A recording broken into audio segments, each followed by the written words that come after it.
Good day, everyone. Welcome to our presentation about globalization, cultural and multicultural literacies. In this video, we will discuss what globalization is and how is it affected culture, language, and identity, and why is it important to be culturally and multiculturally literate today. We will also give you real-life examples and ways we can strengthen respect and the understanding different cultures. I hope you listen until the end.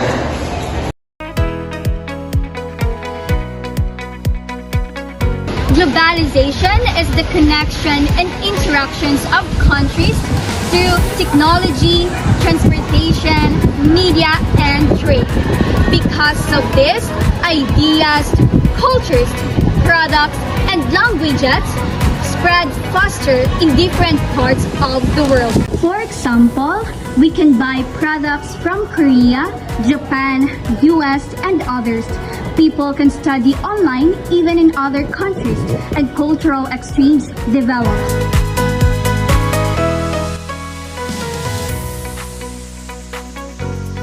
One of the biggest effects of globalization is the language.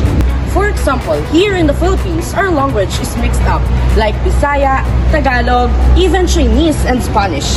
There are words that seem to have become normal in daily life, such as upload, crush, chat, deadline, camera, cancel, and many more.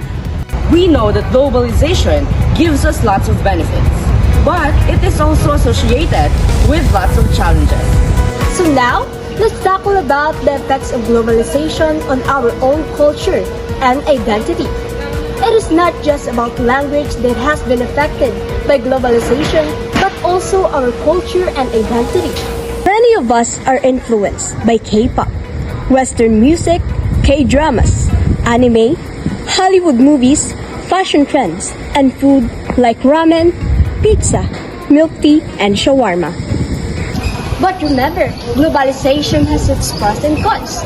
Yes, our perspective expands, but sometimes the appreciation of one's own culture can be neglected, lost, or reduced. So that is why it is important for us that while we are open to global culture, we don't forget who we are as Filipinos. So what is cultural literacy? Cultural literacy is having knowledge and understanding of our own culture, including beliefs, traditions, history, and identity. If you are culturally literate, you should understand why Filipinos do traditions like festa, mano, bayanihan, pamamanhikan, and respect for the elderly. This is important to not lose our own culture and to avoid misunderstanding of our own community. What is multicultural literacy? Multicultural literacy is the understanding and respecting others people's culture. In the era of migration, online interaction, and global work, we can meet different people from different countries, lifestyle, and religion. When you are multiculturally literate, you know how to get along without stereotype, discrimination, and judgment.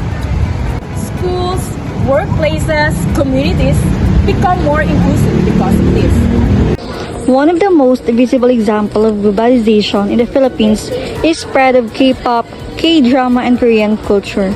Many of us eat samgyeopsal, listen to BTS or Blackpink, learn Korean phrases, and use of Korean skincare. Not just entertainment, fashion, hairstyles, and language are also influenced.